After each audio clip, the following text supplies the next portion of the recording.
Welcome to the Warrior Way, a student-led Willowville Elementary leadership podcast where we highlight role models within our school district and community. I'm Avery Roan. I'm Marin Millicent. I'm Emma Richmond. And I'm Richie Simmons. Today we're going to be launching our first podcast episode with our very own Natasha Adams. Natasha is the superintendent of our school district, West Clermont Local Schools, which is one of the largest districts in the state of Ohio. Natasha is native to Cincinnati and has spent time as a teacher, principal, director of curriculum and instruction, and now superintendent. Thank you for joining us today, Mrs. Adams. We are happy to have you as our first guest. The goal of our podcast is to inspire others by showcasing the role models within our district's community and the leadership skills they practice that make our district one that is on the rise in the world of education. Let's go ahead and start with the first question. Can you explain what your job is for our listeners? Well, as superintendent, I like to say that I am the leader of learners because number one, that means I'm a learner, somebody that's always learning and growing, and that I get to lead all of us. Students are learners, staff are learners, principals are learners. So I get to be the lead learner of the school district. So as superintendent, what do I get to do? I'm most famously known for being the person who makes the phone call to your parents early in the morning during really cold, wintry, snowy days and call off school. That's one of my most famous tasks that I do. Did you guys know that? No. You didn't know that? Yes, I'm the person who wakes your parents up to let them know if you're going to have school or not. I have a quick question. Yes, okay. Do you call each individual one, or do you just send them all? We have a system that I can record into, and it automatically shoots out to all the families. So that's what we do.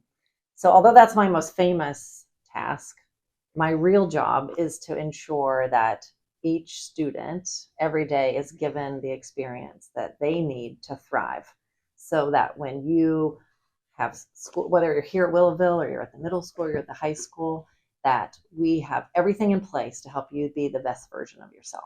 And so whether that's educational or supports that you might need for behavior or attendance or whatever you might need, it's our job to knock out as many barriers with you and your family as we can so that we can help you be successful. Mrs. Adams, in your experience, what makes someone a good leader?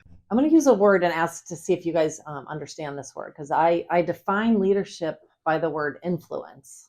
Does the word influence, does that ring a bell to you guys? What would you say it means? Probably setting an example for the younger grade levels, like 5th grade does, or in other schools, 6th grade.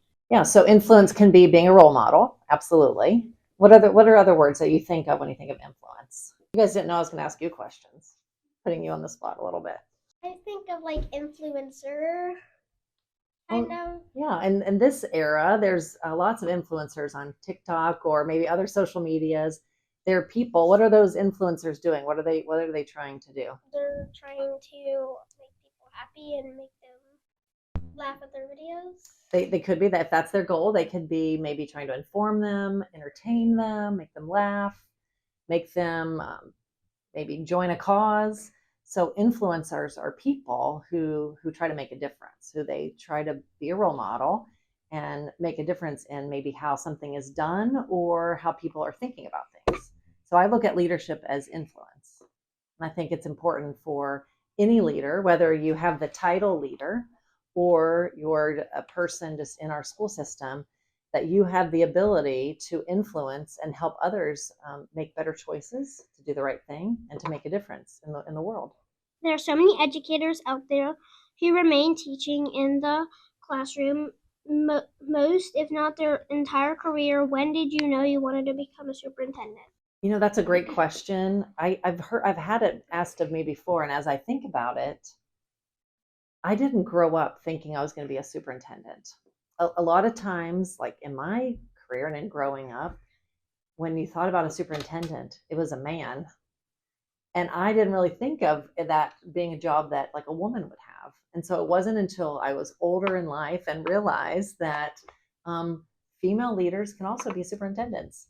And I had some mentors in my life who came to me and just said, you know what, Natasha, you would be a great principal. You know what, Natasha, you should think about being a superintendent. So it wasn't really until people kind of saw different strengths in me and different talents that I had, and saw something in me, and then were willing to tell me, that I started thinking about myself differently. What advice would you give someone on where to begin if they decided they would like to become a superintendent? I think a great superintendent requires being someone who is a student who then becomes a teacher or works somewhere else in the system. I think it's important to show empathy, and so sometimes a way to show empathy, to show that you understand, kind of walking in somebody else's shoes, is to actually have done those jobs. And so my advice would be to join the teacher academy at West Clermont High School as one example, because that could be where you could go and learn about your passion and interest in becoming an educator, then go off to college to become an educator, and then go through the school. And I have a bachelor's, which is 4 years of college, and then a master's, which is an additional year or two. And so you can become a principal and a superintendent with a bachelor and a year or two extra of school. So that's something that I would help that person understand, like, kinds of courses you need to take, the kinds of experiences you need to take, but to let you know that you really can start that journey as early as middle school. We even have a teacher academy program that started at the middle school this year. So you could start ruling that in or out as a future career possibility. But I would definitely recommend it. It's one of the most fun jobs in the world, because you get to deal with all kinds of different people in all different walks of life, being really impactful. There's big decisions that we have to make in the district about the future of schools and things that we want to make true for our students. And so being able to work with the Board of Education to make some of those great things come to life is really, it's an awesome experience. And it's very meaningful to know that we're making decisions that can have a positive impact on kids' lives. There is a lot of focus on the 7 habits of highly effective people this year in our schools. How do these habits affect the tools someone would need to become a successful leader like yourself in a school district? Well, you know what? I'm going to take a minute now just to remind everybody, because the 7 habits it's a new thing that we have this school year. So I'm going to remind everyone of just what those 7 habits are. First one is to be proactive. Second, begin with the end in mind. Third, put first things first. Fourth, think win-win. Seek first to be understood, then to be understood. Synergize, and then sharpen the saw. And so your question is really about, why are these important? Is that what you're asking me for leaders? Basically. Okay. Well, these are habits of mind. They're things that you think in your own mind, sometimes before you talk. Sometimes as humans, sometimes we talk without thinking. And that's when we can get ourselves in trouble. And so having some of these mindsets and some of these habits cause us to pause and think before we speak, think before we act. And I think that's very important for a leader, because you don't want to be kind of just running all over the place, making a million decisions without really understanding the people that you're serving, understanding the experience that they're having, and then how to make it better. So you want to be very mindful of being proactive and understanding, well, how are other people being impacted and how can we make it better? So I think they all kind of work together. I'll use synergize as an example because it's a symbol here. There's not one definition of a leader or one certain way to do it, but it's a lot of these habits and skills that come together to help you make good decisions, make an impact on the world, and create great changes. In what ways do you notice how those you work closely with use the 7 habits, and how does that enhance your own leadership habits? Well, I'll say one of the things that I'm most proud of in West Clermont is the administrators and the staff, the teachers, and the operational staff becoming learners. And not that they weren't learners before, but really being diligent about learning new ways of doing things. When we had COVID, what grades were you guys in when we had COVID? First grade and kindergarten. Yeah, so since I've been here, that was early in my administration in West Clermont, and the whole world turned upside down. And we all had to figure out how to best serve kids, how to best educate you and support you. And there's nobody that just folded up their laptop and just said, oh, this is too hard, I'm not doing this, or I don't care about the kids. They had to be very vulnerable. They had to do things in front of kids that they had never done before. It was very scary.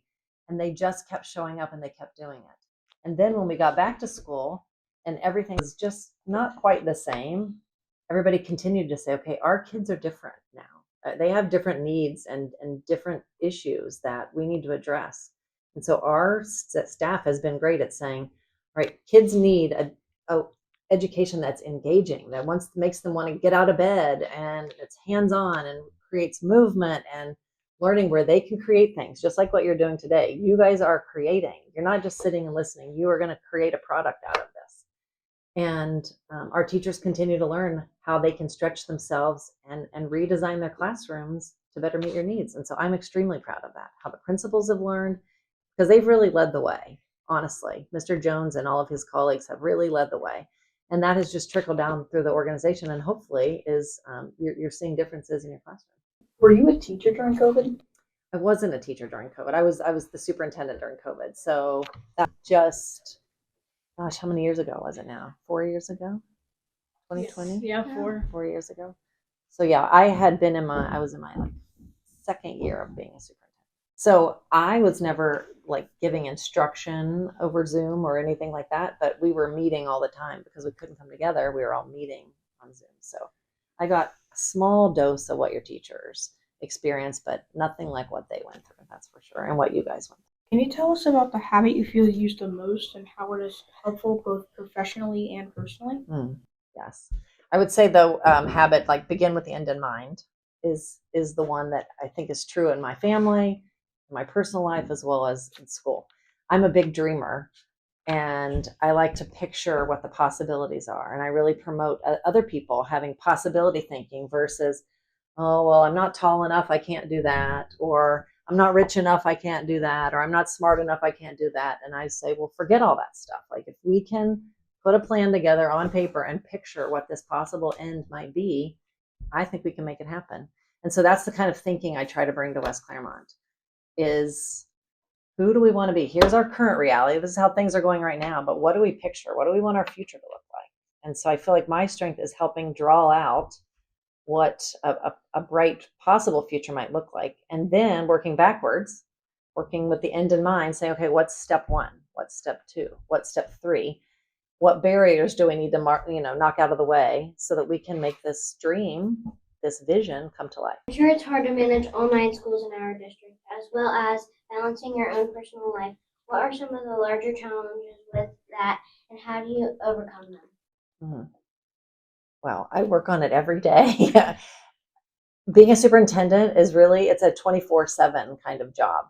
I've been woken up in the middle of the night with police at my door with an urgent issue. I have been woken up in the morning with stories of bus accidents and different kinds of crises that are going on. In the middle of the day, I could be sitting in a podcast like this and then need to rush off to a phone call that is an urgent matter because a student or a staff needs something. And so there is crisis, and then there's a lot of fun. There's opportunities where I can come to your school and be part of a PBIS assembly where we're celebrating, and that is awesome. And tonight I'm going to be going to a board meeting where we're going to be sharing a lot of information with the Board of Education about our facilities plan. I don't know if you guys know about this, but we are having discussions about what we can do at the middle school. So by the time you guys are in middle school, we're looking at making some changes. And the next minute, I could be going to be with a legislator trying to advocate for what policies we need to have in place so that all students in West Clermont can be successful. The next minute, I could be at a parent-teacher meeting talking about how we need to work together as parents and teachers and educators to either raise money or to solve a problem. And so in going to all these areas, dealing with crisis, having a lot of fun, being able to educate the community and learn from one another creates a lot of inputs, a lot of information. And so that can add up stress over time. And so what I have personally learned to do is all of that is to, number one, try to stay in the moment and enjoy whatever moment you're in and just realize you're there for a reason and you got to make the best of it. And number two is to take better care of my mental and physical health. When you have a lot of stress built up inside of you with all the demands that life brings, you have to have a way of releasing it. So I've made a commitment in my family to exercise multiple times a week and to really focus on our nutrition more than I think we ever have it in my adult life.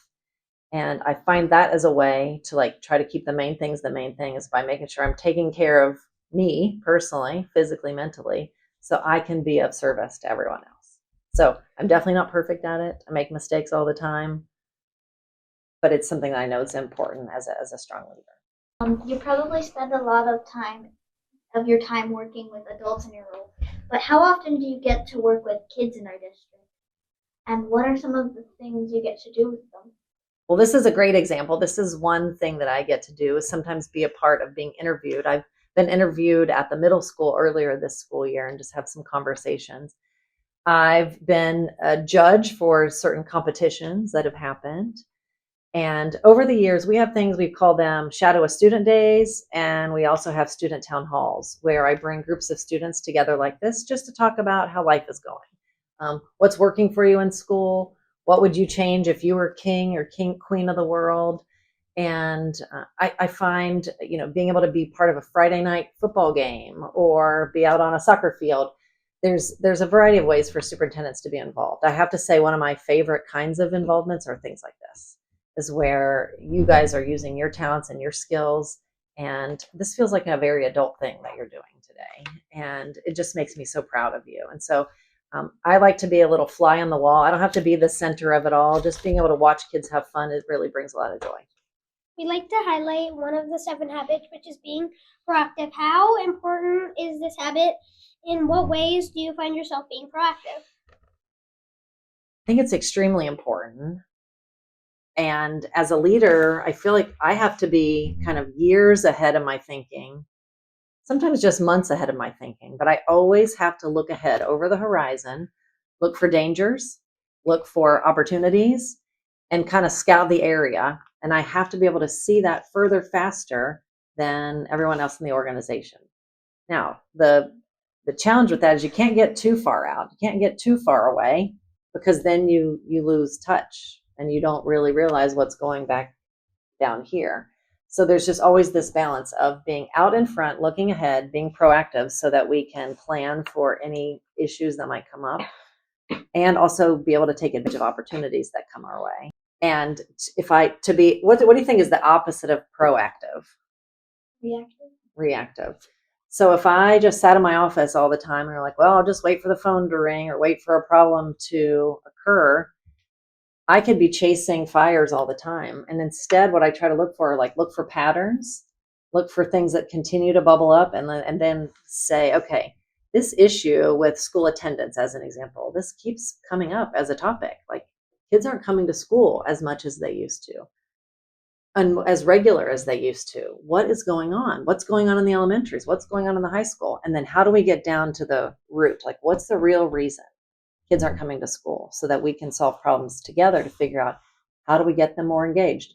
How do we solve issues with transportation or with food or whatever it might be that's keeping them from coming through the doors? In what ways do you see the students being proactive, and how does this inspire you to do the same? I feel like students are very passionate about a lot of things. And what I'm seeing the principals do in the buildings is kind of unlocking opportunities for students to have more voice and kind of more say in what's happening in schools. I know an example that we have here at Willowville is there's a group of kids that Mr. Jones worked with a couple years ago to relook at the playground, to consider how there might be improvements made there. And so I feel like that was a very proactive move on students' parts to say, if I'm not going to just sit back and complain about it, I'm actually going to roll up my sleeves and do something about it. And so that's a great example. We also have at the high school some examples that come to mind of students who see that there's a cause out there in the world. I just received an email. I don't know all the details about it, so I can't speak to all of it right now, but people wanting to do something for the victims of the hurricanes. And so again, this is students saying, I'm seeing what's going outside in the world. It's not affecting me directly, but I know it's impacting other people, and I want to do something about it. So I feel like kids are very, whenever adults kind of give them space and give them room to take on these kinds of challenges and come up with creative solutions and tackle them, that kids will be very proactive and come up with ideas that we would maybe never even imagine. Me and my mom, after one of my baseball games, we went to at a ballpark. There you can buy food and like water and stuff, and you could go give it to these people, and they drove down to Florida and they like gave it to the people in need. So me and my mom donated, and it was really fun because I just knew that like we're helping people. Yeah. Everybody can make a difference, and no matter how big or how small. So it's important for kids to be able to see themselves as part of a solution, not just a kid. Sometimes, well, I'm just a kid, I can't do that. But look what you were able to do. Well, I think our time is about up for today. Miss Adams, thank you for taking the time to join us today and also for all the amazing things you've done for our school district and community that makes us a district on the rise. We'd also like to thank our listeners for tuning in for this first episode. Be sure to like, follow, and subscribe on YouTube, where you can find us by searching The Warrior Way.